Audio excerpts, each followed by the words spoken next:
9:06 de la mañana. Amigos oyentes, estamos ya en Enfoque de los Sábados. Este es un enfoque importante. Vamos a dialogar con el señor Ollanta Humala, candidato a la presidencia de la República por Gana Perú, quien está acompañado de los economistas Kurt Burneo y Luis Arias Minaya, y el panel conformado también por Juan Paredes Castro, editor de Política del Comercio, y Juan Álvarez, editor de Política de la República. Se da además este enfoque de los sábados pues en las circunstancias que han destacado, por supuesto, desde muy tempranas horas y desde ayer todos los medios, es decir, la presentación de un nuevo planteamiento o un planteamiento añadido, ya nos lo van a decir. El título de él, dice El Comercio, un poco pomposo: Lineamientos de Política Económica y Social para un Gobierno de Concertación Nacional. Y esta es una circunstancia peculiar con la cual vamos a partir justamente la conversación. Señores, muy buenos días y bienvenidos. Bienvenido, señor Ollanta Humala. Muchas gracias. Buenos días a todos. Le agradecemos de veras porque como sabemos que en estos días la cosa anda tan complicada y la campaña, etcétera, falta de tiempo. Así que de modo especial le agradecemos que esté aquí con nosotros. Es una situación paradojal la que está viviendo su movimiento, en ese sentido, su partido, su agrupación, porque le dicen por un lado que su plan de gobierno es muy extenso, muy enrevesado y esconde sin embargo muchas cosas, no obstante su volumen. Y le dicen que se especifique o renuncie al plan de gobierno, o lo cambie o hable con claridad porque no le creen. Usted presenta unos adicionales y ahora un tercer adicional y ahora le dicen, bueno, ¿en qué está usted? ¿Está usted desorientado? ¿Se va para aquí? ¿Se va para allá? ¿Quiere satisfacer a todos los públicos? Peor aún, es decir, no sabe usted qué ruta tomar. De modo que es una combi desorientada, por así decirlo. Gana Perú. ¿Qué explicación tiene usted para todo esto? Me va a decir es guerra sucia, no. Pero sin embargo, ¿por qué se ha visto usted en la obligación de tener que hacer precisiones y alcances, casi confesiones? Es decir, se ha sentado usted en un confesionario y le dice, bueno, yo quiero hacer que los pobres coman más. ¿Y por qué quiere usted eso? ¿Y por qué eso se parece a Chávez? En fin, vamos a ser sinceros. No ha habido muy buena fe en las críticas que se le ha hecho, pero a su vez hay esa sensación de que usted se trae algo escondido. Todo eso lo ha llevado entonces a tener esos tres planteamientos. Bueno, ante todo, buenos días, un fuerte abrazo acá a todo el equipo de panelistas y a todos los oyentes de RPP y televidentes ahora. Sí. Lo que estamos viviendo es algo curioso, porque estas son las argumentaciones, son opiniones políticas que fundamentalmente han salido de nuestros adversarios políticos, que obviamente tienen una opinión sesgada a favor de sus campañas. Cada uno trata de ganar, es una competencia y eso es lógico y legítimo. En segundo lugar, lo que hemos visto es que en el proceso de primera vuelta hemos ganado nosotros con una amplia mayoría, pero el pueblo peruano no nos ha dado la mayoría absoluta, la mayoría calificada como para ganar, para pasar de frente en una sola vuelta a gobierno. Nos ha dado una mayoría relativa. Entonces, uno tiene que interpretar este mensaje del pueblo. Si uno tuviera una vocación autoritaria, una vocación antidemócrata, como se vivió en la década de los 90, digo, yo no cambio nada. Que el pueblo cambie más bien. Pero nosotros no. Nosotros entendemos que este es un mensaje que nos están diciendo, el pueblo peruano nos está diciendo, bueno, estamos de acuerdo con tu propuesta frente a la propuesta de los otros adversarios, las otras propuestas, pero no basta para que nos gobiernes, no basta para que nos representes, tienes que ampliar esa mayoría, tienes que tener una mayoría más grande, es decir, yo también, como mi vecino, quiero sentirme representado en tu proyecto. Y para esto, nosotros nos vemos en la necesidad de ampliar esta convocatoria. Ampliar esta convocatoria implica delinear, consensuar, y eso es lo que hemos venido haciendo en este tiempo, visitando diferentes fuerzas y actores políticos, sociales y laborales, y defendiendo lo que hay que defender, que es la matriz del Plan Gana Perú, que es la matriz del compromiso con el pueblo peruano que suscribo y que es la matriz de esta hoja de ruta. Sí. ¿Y cuál es esa? Que el crecimiento económico debe llegar a todos, debe haber un crecimiento económico con inclusión social, respetando un manejo prudente de la caja fiscal y manteniendo una estabilidad macroeconómica. Por eso es que si tú ves en los 3 documentos, lo que hay es la defensa justamente de una política de que el crecimiento llegue a todos. Por eso nosotros planteamos que el problema de la inclusión social es fundamental, es lo que va a solucionar el problema de conflictividad que vive el país, va a resolver que los mercados internos se puedan integrar y se puedan consolidar, y va a permitir justamente paz social, estabilidad, que es lo que queremos todos los peruanos y todas las peruanas. Sí. Bueno, la otra cosa que también se ha dicho es pues que efectivamente a usted se han incorporado una serie de personalidades que no son militantes necesariamente de Gana Perú, y que quizá ellos también hayan podido influir al punto de que entonces la naturaleza misma del primer documento encuentra pues estas variantes que luego iremos analizando poco a poco. Uno de los que se ha incorporado prestamente es el señor Curi Burneo, que era inspirador del candidato Alejandro Toledo.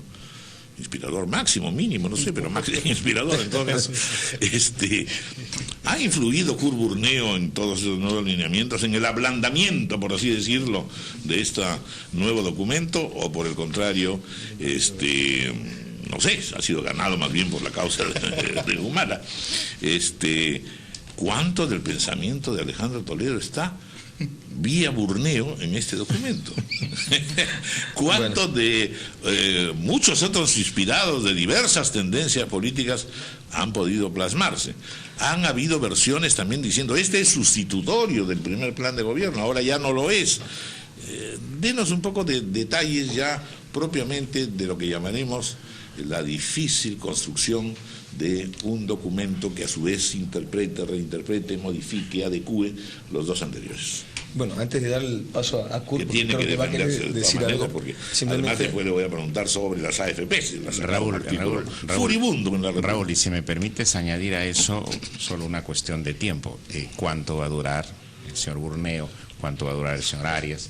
¿Cuánto va a durar el señor Sildowski? ¿No? Porque ya de Fujimori tenemos el recuerdo de cuán poco duraron los técnicos que colaboraron con él en su primer plan de gobierno. No hay profesión más inestable pues que la de consultor. Bueno, miren, primero que en los más de 4,5 millones de peruanos y peruanas que votaron a favor del proyecto nacionalista Gana Perú en la primera vuelta, no pretenderemos creer que todos son militantes del partido, ¿no? Ni la 10ª parte siquiera son militantes del partido. Y nosotros sabemos que no bastan los militantes del partido para ganar unas elecciones. Ningún partido tiene más de 6 millones de electores, más de 6 millones de militantes. Por lo tanto, un proyecto de esta naturaleza tiene que incorporar a los peruanos y peruanas que no necesariamente son militantes del partido, que no necesariamente votaron por el proyecto nacionalista en la primera vuelta. Y yo quiero agradecer públicamente a todo el equipo técnico, entre los cuales está Curi Burneo, está Luis Alberto también está, y tantas otras personalidades que están contribuyendo ellos con su experiencia, con su ejecutoria, con su buen nombre, con su prestigio también, a generar confianza, porque eso es lo que tenemos que ver ahora. Hoy día no es un problema solamente de qué es lo que se tiene que hacer, sino también quién lo tiene que hacer. Y ustedes han mencionado justamente el nombre de un régimen de la década de los 90, que fue el régimen de la familia Fujimori, en el cual vimos cómo se maltrató a las personalidades, al personal técnico. Inclusive ustedes recordarán que el señor Fujimori se fue a Estados Unidos con un ministro de Economía casi en cartera y regresó con otro, lo desembarcó en Estados Unidos. Bueno, esos son los proyectos pues que al final vemos que son autoritarios, que no creen en la democracia, que creen en la dictadura y que no quieren cambiar nada, y que creen que más bien el pueblo tiene que cambiar, ¿no? Y no ellos. La realidad tiene que adaptarse a su ideología y no más bien uno tener que entender que la realidad del país va cambiando. Por lo tanto, yo les agradezco y yo creo que acá todos tenemos que juntarnos, no solamente por los 5 años de gobierno que el pueblo peruano si es que nos da el pueblo peruano la confianza, partiríamos a partir del 28 de julio, sino que después de esos 5 años tenemos que seguir colaborando, porque la consolidación de la democracia no es un problema de ser gobierno, tenemos que trabajar la democracia ustedes desde sus canteras, que es el periodismo, y los políticos responsables de nuestras canteras y los independientes, los técnicos también desde sus propias canteras. Yo no sé si Kurt quieres agregar algo más. Bueno, una cosa muy... Bienvenido, muy señor Kurt Burneo. Muchas gracias, don Raúl. Me he divertido mucho, digamos, toda la parafernalia ahí que implicó su pregunta previamente. Mire, en realidad, si esto lo decían los analistas bastante antes de la primera vuelta, si comparando el plan económico de Perú posible con el de Gana Perú, encontraba una serie de similitudes. La diferencia probablemente estaba en las gradualidades y en los cómo, pero los objetivos eran casi los mismos. Entonces, es verdad, yo tuve participación en el plan económico de Perú posible dentro de un equipo, no era yo solo, era un equipo de profesionales. Al igual como este documento, Lineamiento Central de Política Económica y Social, es resultado de un equipo de profesionales, equipo del cual yo formo parte. Ahora, ¿por qué lo hago? Básicamente por 2 razones. La primera, porque yo le confieso en términos absolutamente personales, me parece que la opción que encarna la señora Fujimori, yo no tengo ningún problema personal con ella, pero su opción de ella me parece no válida, por una razón concreta, por el conjunto de personas que la acompañan y fueron el mismo grupo de personas que elaboró y colaboró con su papá. Y son personas, ciertamente, no están procesadas, etcétera, sin embargo, despachaban con Vladimiro Montesinos, iban al Servicio de Inteligencia Nacional, personas que sabían cuál era el poder fáctico y nunca lo denunciaron. Y el otro tema que creo que es importante es que me parece que con la finalidad de hacerle daño a una de las candidaturas, pues se genera una suerte de pánico, terror o miedo en términos económicos, desestabilizan los mercados y entonces desestabilizan la economía donde nosotros trabajamos y vivimos. Si de alguna manera el pequeño aporte en términos de mis competencias puede ayudar para estabilizar la cosa, creo que vale la lapidación de la cual he sido objeto durante estas últimas semanas, ¿no? Doctor Luis Arias Minaya, bienvenido también. Muchas gracias. ¿Por qué usted entra en Gana Perú? A ver. Evidentemente, además, es muy importante que detrás de esa pregunta se diga que en realidad una perspectiva central es el de la tributación. Perú viene padeciendo serios problemas al respecto y se ha insistido en efecto en que también Gana Perú se trae todo una caja de sorpresas al respecto que puede afectar grandemente a grandes sectores económicos y a grandes inversores. Bien, gracias por su pregunta, don Raúl. La principal razón es porque mis convicciones económicas, técnicas, coinciden. Acérquese al micrófono. La principal razón es porque mis convicciones técnicas, económicas, coinciden con el eje central, con el hilo conductor del programa de Gana Perú, que ha sido mejorado en el documento presentado el día de ayer. América Latina es una de las regiones más desiguales del mundo. Dentro de ellas, el Perú es un país desigual. Y la razón de la desigualdad es que tenemos, la razón principal, un Estado que no funciona. Tenemos un Estado ineficiente en donde el tamaño del gasto social, que es bajo en América Latina, en el caso del Perú está por debajo del promedio de América Latina, está en los últimos lugares. Y el tamaño de la recaudación, que es el tema que usted aludía, en el Perú está por debajo igual de los países de ingresos bajos. Entonces, el programa de Gana Perú plantea como esencia el aumento de los gastos sociales, que traigan consigo más equidad, que traigan consigo una mejor distribución del ingreso. El problema del Perú, como de muchos países de América Latina, es que el Estado no funciona. El problema es que la política fiscal no sirve o no está siendo utilizada como un instrumento adecuado para mejorar la desigualdad, para mejorar la equidad. Y la esencia del programa de Gana Perú, tanto en el primer documento como en el compromiso firmado por Ollanta Humala antes de la primera vuelta, como en la hoja de ruta que hemos trabajado más de 15 economistas durante 3 semanas de manera intensa. La esencia de ese programa es cómo mejorar el gasto social para mejorar la equidad y para que ese gasto vaya a los más pobres. Vamos a hacer una pausa y luego vienen las preguntas ya de Juan Paredes y de Juan Álvarez.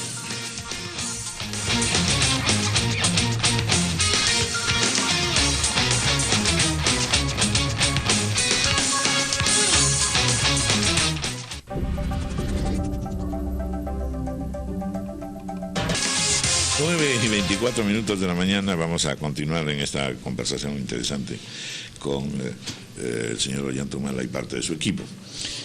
Juan Paredes Castro, que dicho sea de paso, tu columna de hoy día muestra un relativo entusiasmo, ahora sí, con una sola hoja de ruta. Bueno, es que en eso quiero confiar, en que haya una sola hoja de ruta, ya no otras más. No más rutas. Y bueno, esta hoja de ruta tiene,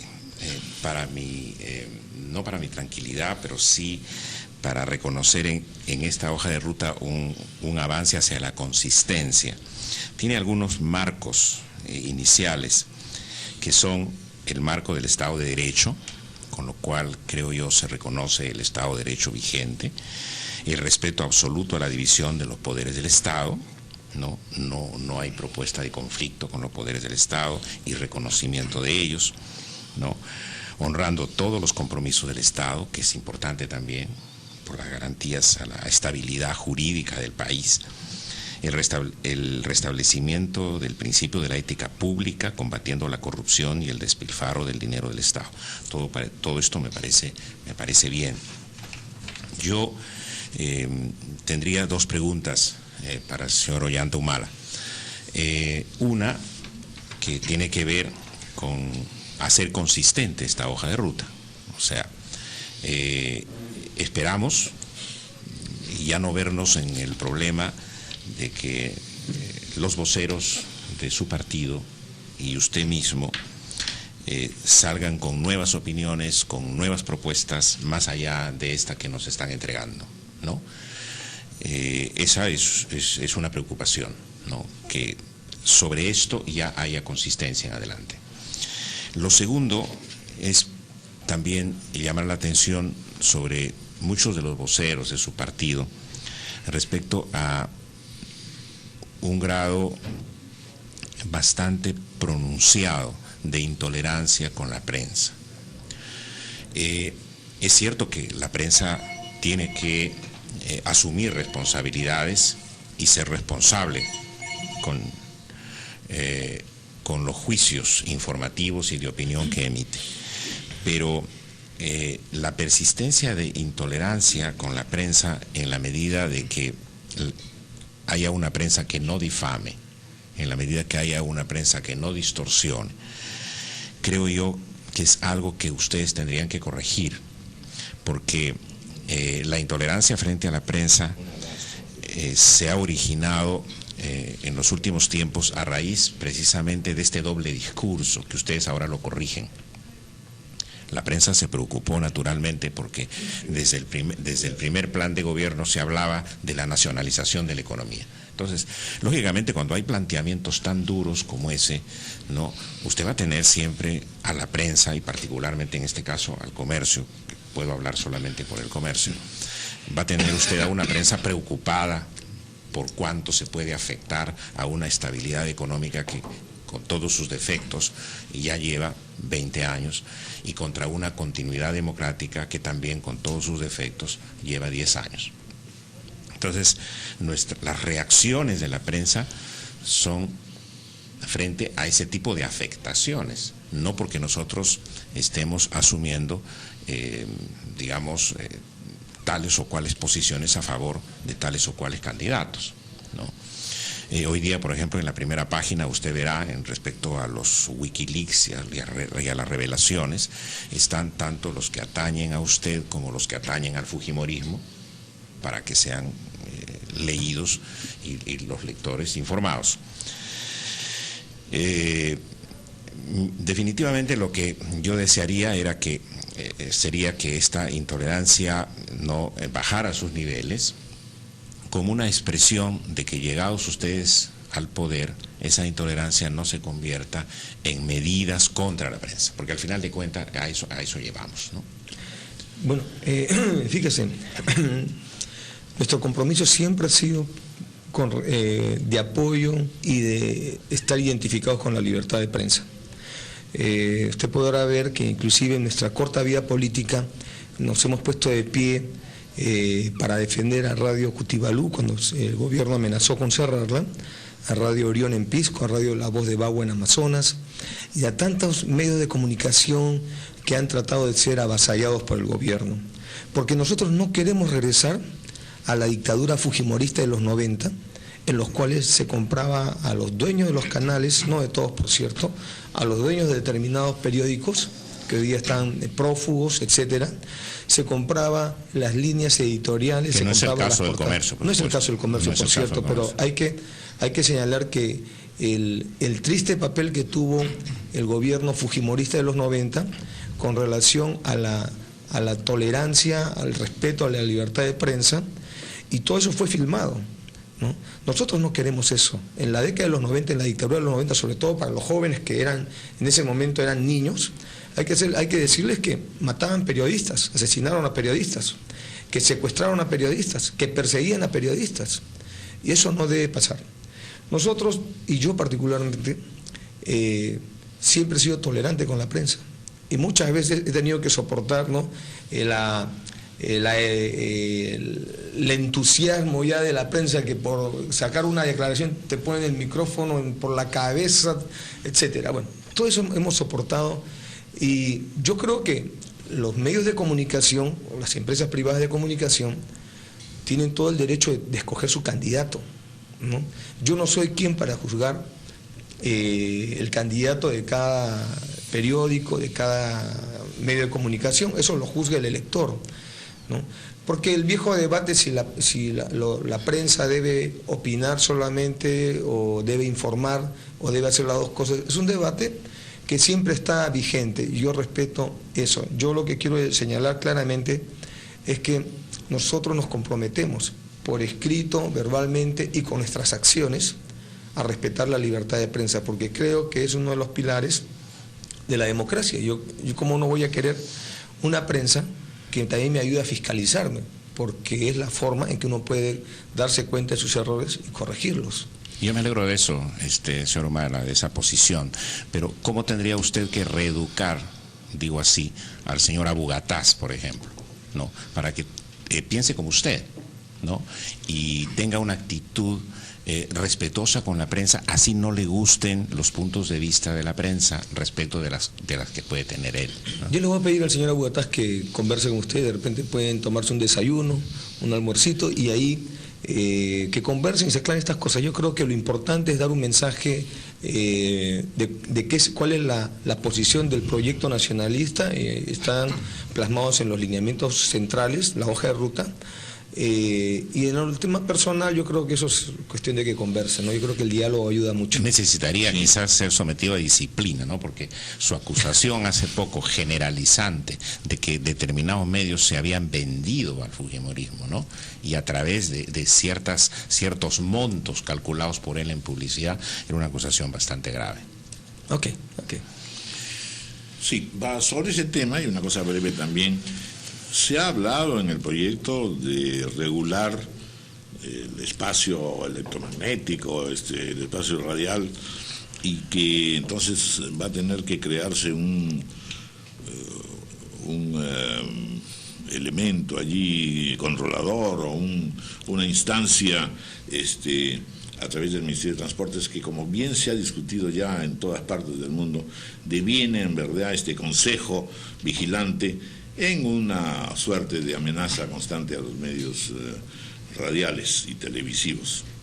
Esa es una situación que también tiene naturalmente que aclararse. Claro que sí. Y de la manera más específica.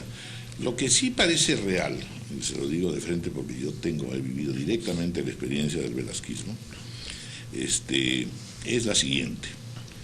En general, cuando un gobierno se ve en aprietos, y nuestros gobiernos normalmente se ven en aprietos, se tiende inmediatamente a decir: no están con la democracia, son enemigos del gobierno, son terroristas económicos, etcétera. Es decir, en la pugna política cotidiana los medios automáticamente son lo más antipático que puede tener un gobierno.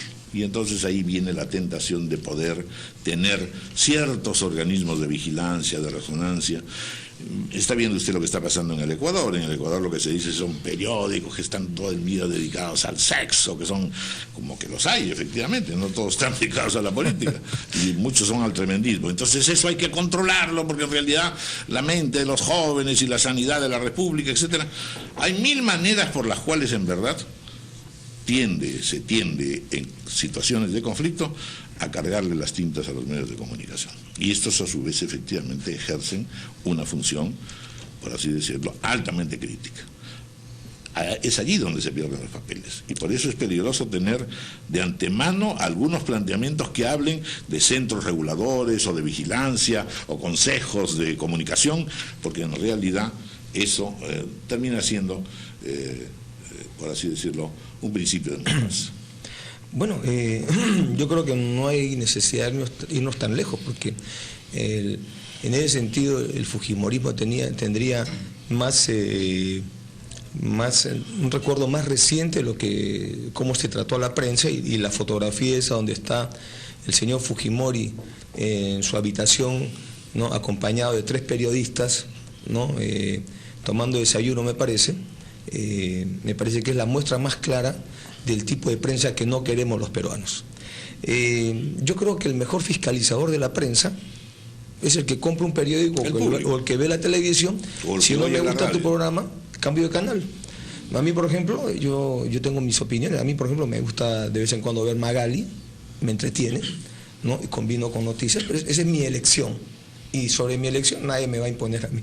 Lo que sí quiero señalar claramente es que nosotros, dentro de nuestro marco de lineamiento central de política económica y social para un gobierno de concertación nacional, ese tema, por ejemplo, no se ha evaluado mucho, creo. Yo no recuerdo en el Perú cuándo ha sido la última vez que había un gobierno realmente de concertación nacional. Eso es lo que falta en el Perú. Pero ustedes lo están poniendo recién. Pero es que ese es el mandato del pueblo, ¿no? Uno tiene que entender profundamente la democracia. Nosotros no hemos ganado las elecciones. Nosotros hemos pasado a segunda vuelta gracias a que hemos obtenido la mayor confianza del pueblo con respecto a las otras candidaturas. Pero no nos han dado todavía el visto bueno para hacer gobierno. Eso se va a definir el 5 de junio. Lo que está mandando el pueblo peruano es una concertación. El pueblo peruano no está mandando una imposición. Por eso es que es importante resaltar este tema. Y dentro del marco de esta concertación hablamos de la lucha contra la corrupción.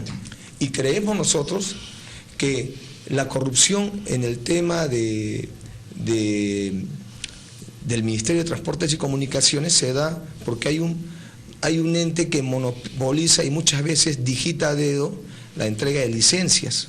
Por eso nosotros queríamos ponerle más transparencia a la entrega de las licencias, para que no dependa de la voluntad política de un gobierno, justamente para atacar ese tema que ustedes señalan, que cuando se llega a gobierno muchas veces se siente muy fiscalizado y dice, bueno, esa prensa no es democrática, esa prensa es enemiga del pueblo, etcétera, y vemos ejemplos en la región que no queremos nosotros, y para eso queremos independizar, institucionalizar la seguridad y la garantía de que la prensa va a tener un ejercicio libre, va a tener las garantías de que no será el presidente de la República, no será una persona la que pueda justamente digitar este tipo de licencias a través del Ministerio de Transportes y Comunicaciones, y por eso queremos que haya un órgano fiscalizador ese tema, ¿no?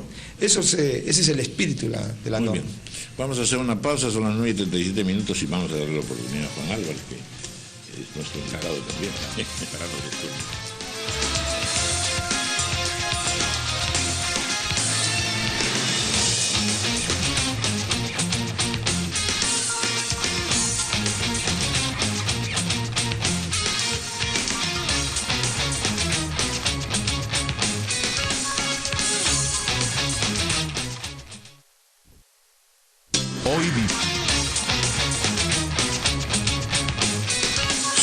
las 9:40, saludamos a Juan Álvarez, editor de Política de la República.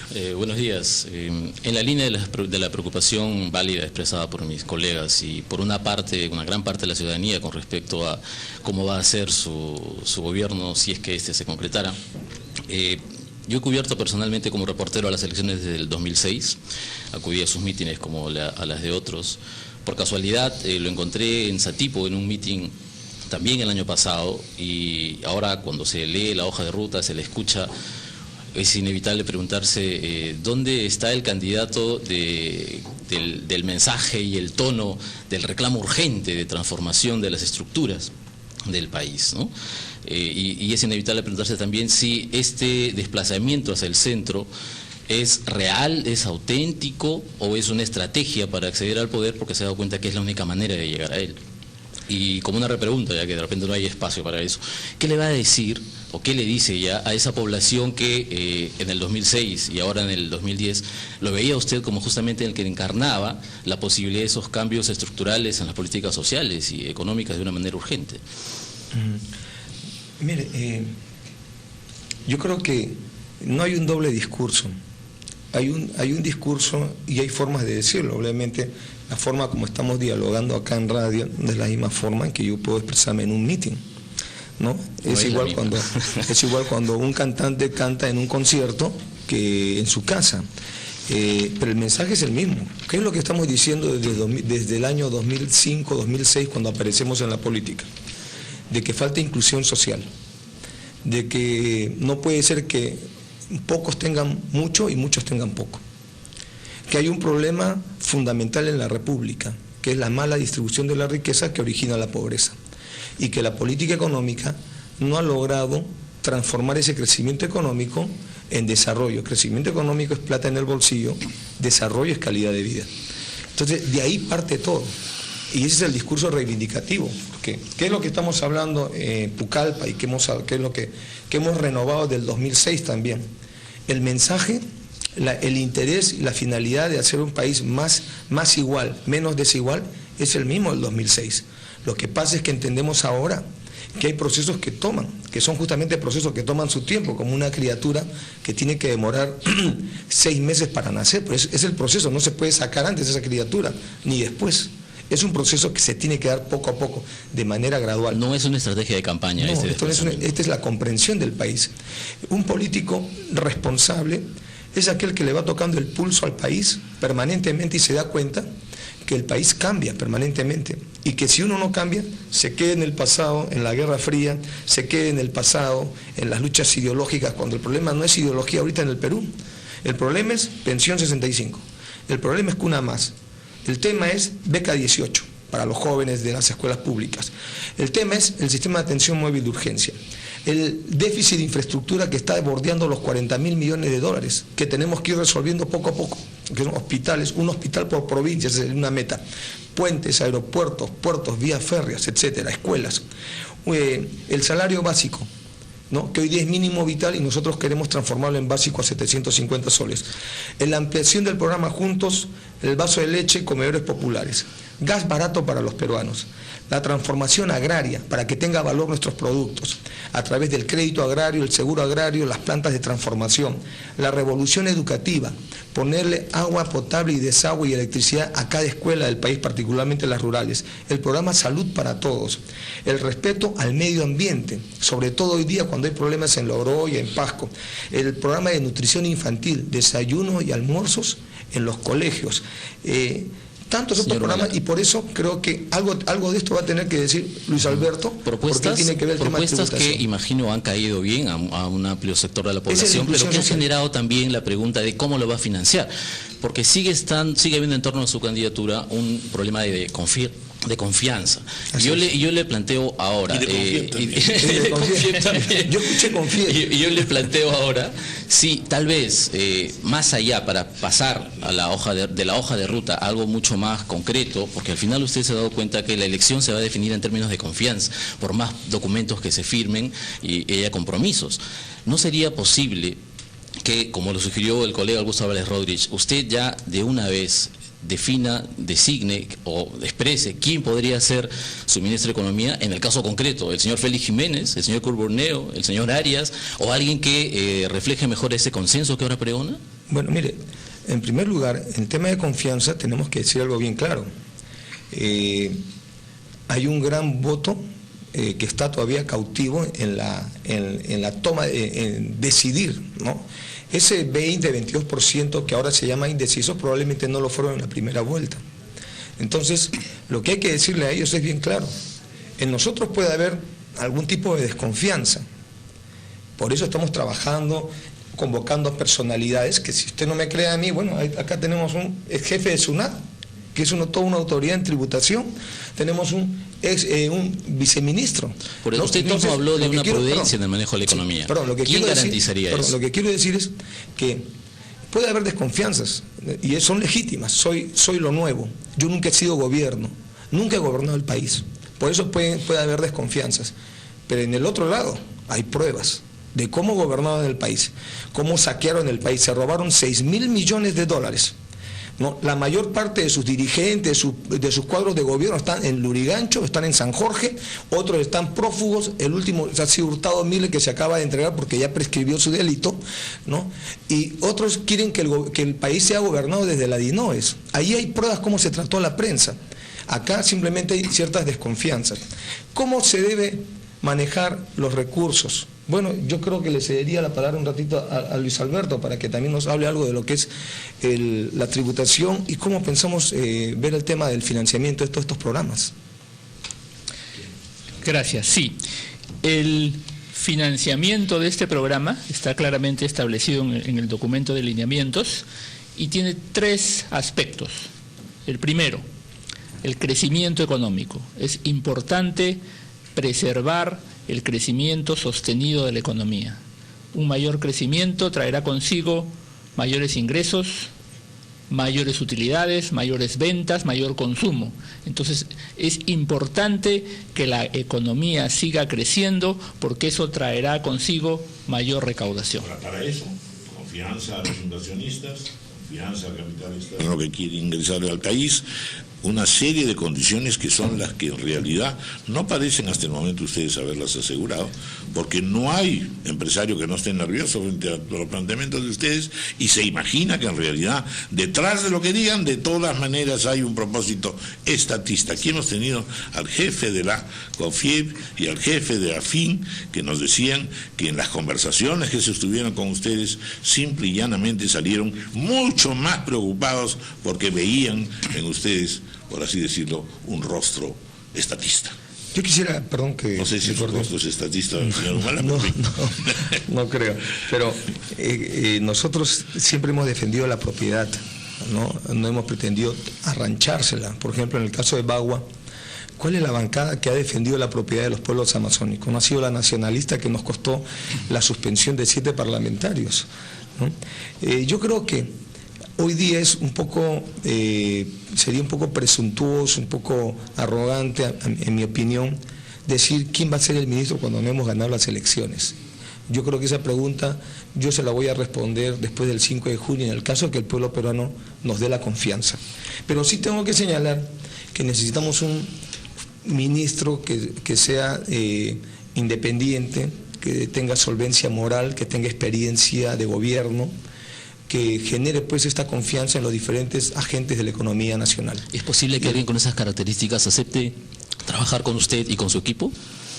Yo creo que ya están trabajando los cuadros importantes para justamente acompañar en el periodo de lo que es el gobierno. Ya están trabajando y convocaremos a más.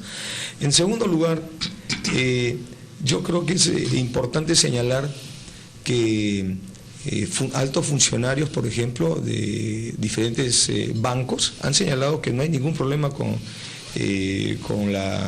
con un gobierno nacionalista. Eso no quiero dar nombres acá, pero hemos leído hace poco. Sí, sí. ¿no? Entiendo que el señor va a hacer algunas precisiones al respecto.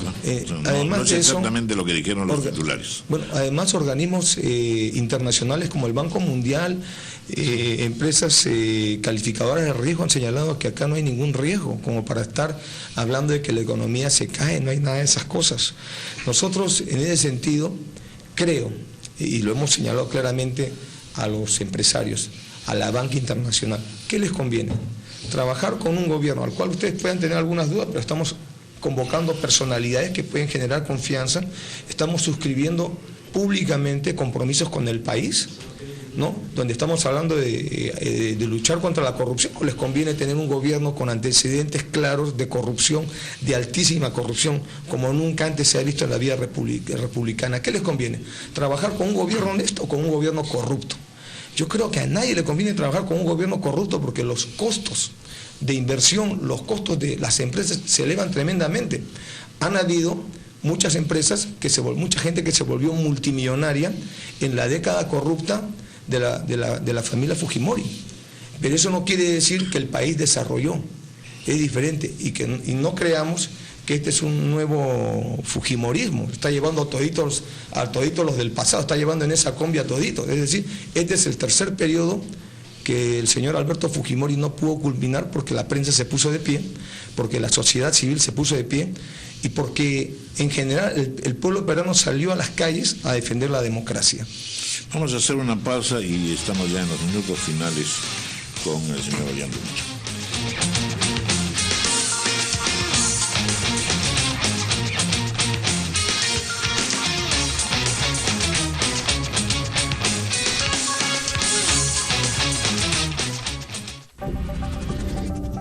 En esta interesantísima entrevista que estamos sosteniendo con el señor Ollantumala, candidato a la presidencia de la República por Gana Perú. Todos van a hacer preguntas muy breves, amigos. Sí, preguntas muy breves. Y vamos a dejarle un tiempito también para palabras finales al señor Ollantumala. 2 preguntas muy concretas. La primera, ¿cuánto va a durar esta hoja de ruta? ¿5 años? ¿2 meses? ¿1 año? ¿Cuánto es lo que va a durar? Y lo segundo, que lo han señalado casi todos los analistas, hay que darles crédito en consecuencia, es, en realidad el gran dilema que está padeciendo el señor Ollantumala es si llega al centro o se mantiene a la izquierda. Si va demasiado al centro, la izquierda le dice chao.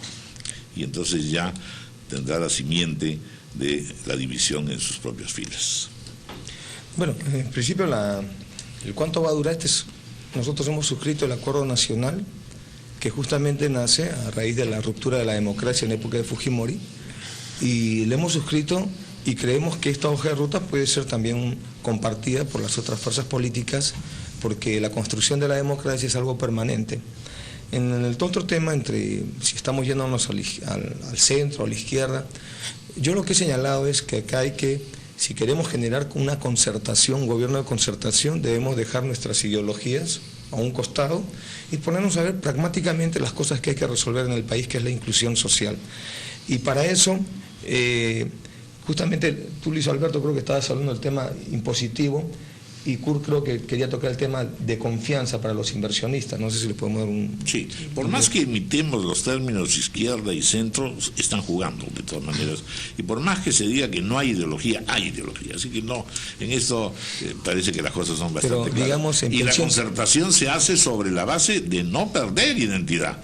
No hay concertación posible si todos somos iguales. No somos iguales en política, eso está claro. Pero, por ejemplo, para nosotros Pensión 65 puede ser de izquierda, de derecha, de centro, de arriba, de abajo, pero es una... Pero AFPs y reforma tributaria sí suponen más complejidades. Sí, no, yo quería precisar de que precisamente la política tributaria planteada es una política de simplificación de impuestos, de hacerle más sencilla la vida a los contribuyentes, de que se permita ampliar la base tributaria tributaria, y el plan se basa en no crear ningún nuevo impuesto. O sea, quiero ser enfático en esto, no se está proponiendo la creación de ningún nuevo impuesto, sino la ampliación de la base tributaria y la reducción de las tasas de evasión. Entonces se busca que más podamos ampliar la base y de que contribuyentes con capacidad contributiva puedan hacerlo en un marco de mayor simplicidad para todos.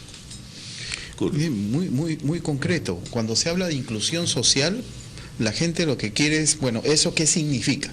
Significa que como consecuencia de la prosperidad, del crecimiento económico, el Estado, a través de políticas claramente direccionadas, le cambie para mejor el día a día de una mayor cantidad de compatriotas. Por ejemplo, cuando se propone, ¿no es cierto?, aquí en lineamientos de política económico-social, textualmente, despetrolizar la matriz energética utilizando el gas natural y las energías renovables. ¿Qué significa esto en concreto? Que las familias puedan accesar, por ejemplo, a conexiones mayores de gas natural, para de esa manera reducirle, por ejemplo, los costos en los presupuestos. Significa que nuestra economía sea menos vulnerable de lo que pase con el precio internacional del petróleo crudo, ya que nosotros somos importadores de petróleo. Y obviamente, en la medida en que logremos cada vez aislar la influencia del precio internacional del crudo, del petróleo, sobre lo que es la canasta familiar, de esa manera estamos buscando estabilidad de precios. Porque si hay una de las cosas, por ejemplo, fundamentales para las familias aquí en el Perú, está asociado con el tema de estabilidad de precios. Y eso, la estabilidad de precios no cae del cielo, es resultado de acciones direccionadas por el lado del Estado.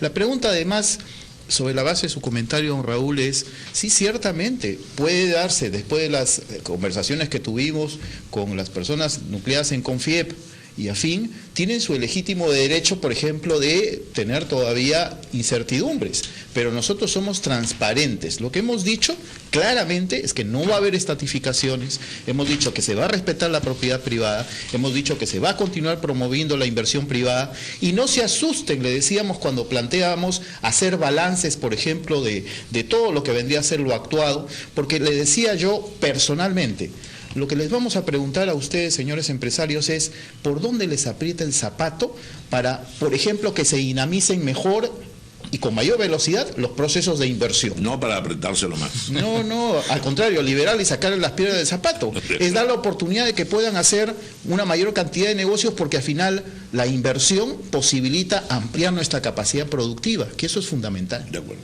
Juan Paredes. Señor Ollantumala,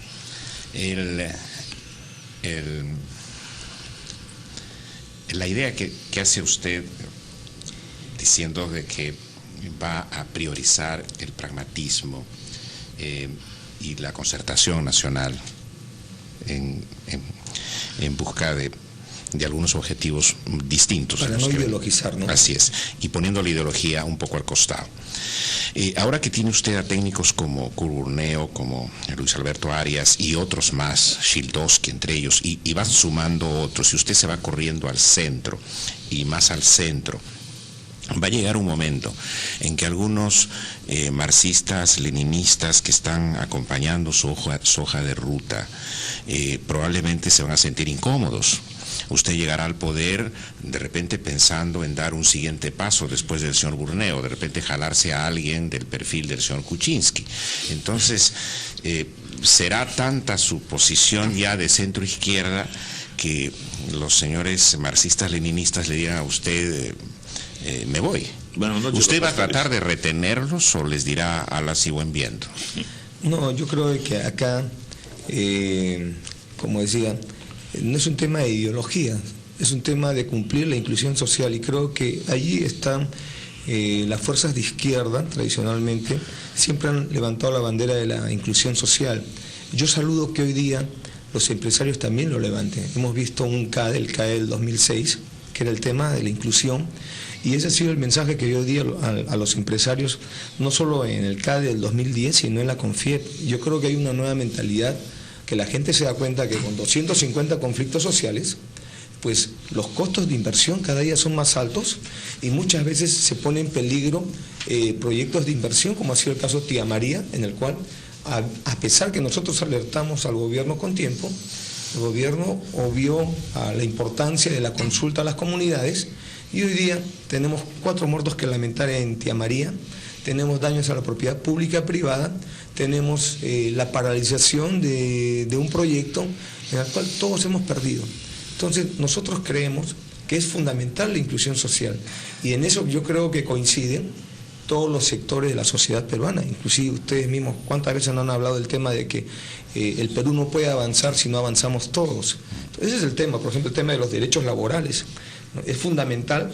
Hoy día el Estado es infractor por acción o por omisión de los derechos laborales. Crea el CAS, crea los servicios no personales, permite la explotación de las services, muchachos que están trabajando por 80 céntimos la hora de trabajo.